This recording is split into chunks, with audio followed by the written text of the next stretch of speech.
ఏదైనా పార్టీలతోని సపోర్ట్ తీసుకోబోతున్నారా? ఎందుకంటే తెలంగాణ రాష్ట్రంలో అన్ని పార్టీలు కనబడతా ఉన్నాయి. బీజేపీ కనబడతా ఉంది, ఇటు ఓడిపోయినటువంటి బీఆర్ఎస్ పార్టీ కనబడతా ఉంది, ఇప్పుడు కాంగ్రెస్ పార్టీ అధికారంలో ఉన్నటువంటి పార్టీ కనబడతా ఉంది, ఒక 2 చిన్న చితక పార్టీలు కూడా కనబడతా ఉన్నాయి, కమ్యూనిస్టులు కూడా కనబడతా ఉన్నారు.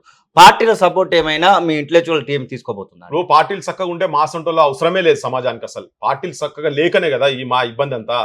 బీజేపీ వాళ్ళు ఏమంటారు, మేము కులగానే చేయమని చెప్పి వాళ్ళు సుప్రీం కోర్టులో బీహార్ ఇష్యూకి సంబంధించి వాళ్ళు ఆల్రెడీ ఇచ్చిండు. Minister of state home affairs నుంచి వాళ్ళు డైరెక్ట్ చెప్పారు మేము చెయ్యమని చెప్పి వాళ్ళు ఓపెన్ గానే ఉన్నారు. అవును. తర్వాత బీఆర్ఎస్ వాళ్ళు ఏంది ఉన్నదాన్ని తక్కువ చేశారు. ఇలా మళ్ళీ వీళ్ళేంది బీసీల ముసుగులలో వచ్చి మీరు కంపల్సరీ కులగణన చేయాలని ఇదో కొత్త దుకాణం పెట్టారు వాళ్ళు బీఆర్ఎస్ వాళ్ళే.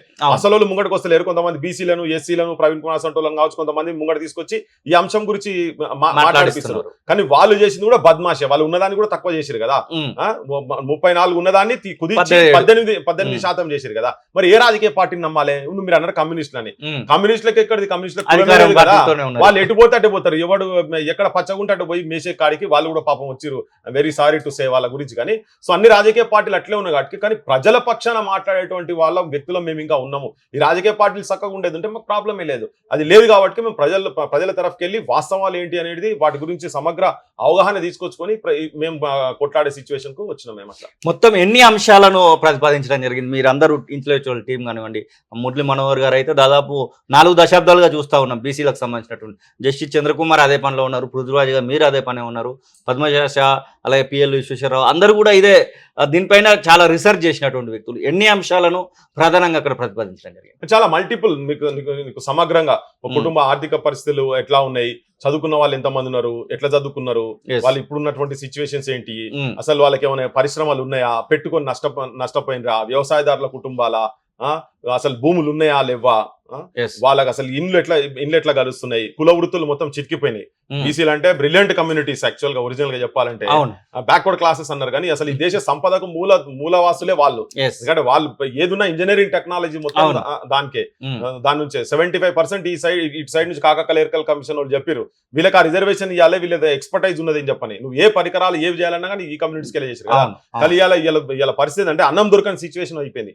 ఊళ్ళలో బడులు లేవు, ఎడ్యుకేషన్ సిస్టమ్ మొత్తం కొలాప్స్ అయింది కదా. సో ఇవన్నీ సమగ్రంగా ప్రతి వాళ్ళు ప్రతి కుటుంబానికి సంబంధించినటువంటి సామాజిక ఆర్థిక పరిస్థితులు, రాజకీయ పరిస్థితులు, ఆ ఊరిది కావచ్చు, ఆ నియోజకవర్గాన్ని కావచ్చు, మండలంది కావచ్చు, జిల్లాది కావచ్చు, సమగ్రంగా కంప్లీట్ గా తీసుకునేటువంటి క్వశ్చనర్ క్లియర్ కట్ గా తయారు చేస్తాం. దీంట్లో కూడా ఏంటంటే ఒక్కొక్క సైడ్ నుంచి ఎక్స్పర్టైజ్ ఉన్నారు. సపోజ్ తిరుమల హిస్టారియన్ తన డిఫరెంట్ ఫీల్డ్ మీద మురళీ మనోహర్ గారు కావచ్చు, పుస్తకాలు ఆర్టికల్ రాసిన సింహాద్రి గారు, పిఎల్ విశ్వేశ్వరరావు గారు కావచ్చు, ప్రాక్టికల్ యాక్టివిస్ట్ లో మాలాంటి మొత్తం కింద తిరిగిన వాళ్ళం కావచ్చు. ఒక్క బీసీఎన్ కాదు, వీళ్ళందరూ కూడా తెలంగాణ గురించి తిరిగిన శక్తులే. హిస్టారియన్ అంటే ఓన్లీ బీసీస్ కాదు. అందుకనే ఫస్ట్ ఆఫ్ ఆల్ ఏంటంటే ఆ బీసీ అనేది పక్కకు పెట్టాను. మీరు మొత్తం సమాజం సెన్సెస్ మొత్తం కులగణన, అన్ని సర్వ కులగణాల, అన్ని కులాలకు సంబంధించినటువంటి కులగణన జరగాలనే ఉద్దేశం, ఆలోచనే తప్ప సో ఇదంతా ఏంటంటే ఓన్లీ ఇది బీసీలకు సంబంధించి మాత్రం మీరు పక్కకు పెట్టేశారు. అందరి బాగోగుల గురించి అందరు ఎట్లా ఉన్నారు.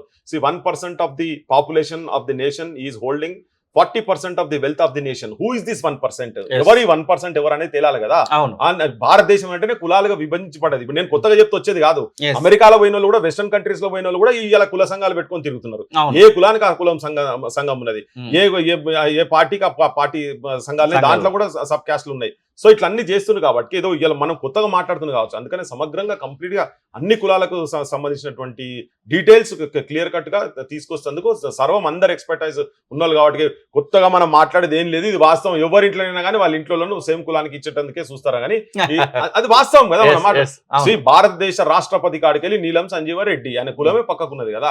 శంకర్ దయాళ్ శర్మ క్లియర్ గా చెప్తున్నారు ఉన్నారు. అందరు అంటే చెప్పుకుంటున్నారు కదా. అది ఉంది వాళ్ళ లోపల. ఇవాళ మంత్రులుగా ప్రమాణ స్వీకారం చేసిన కూడా వాళ్ళ కులాల పేర్లు పక్కకున్నాయి చాలా మంది. సో ఇది భారతదేశంలో ఆగితే ఆగేది కాదు, దాచిపెడితే దాగేది కాదు ఇది. సో బయటికి రావాల్సింది అందరు ఉన్నారు. ఇది ఇట్స్ ఎన్ ఓపెన్ ఫ్యాక్ట్ ఇది. సో అందుకని అవన్నీ ఎవరెవరు ఏ సిచ్యువేషన్ ఉన్నారు.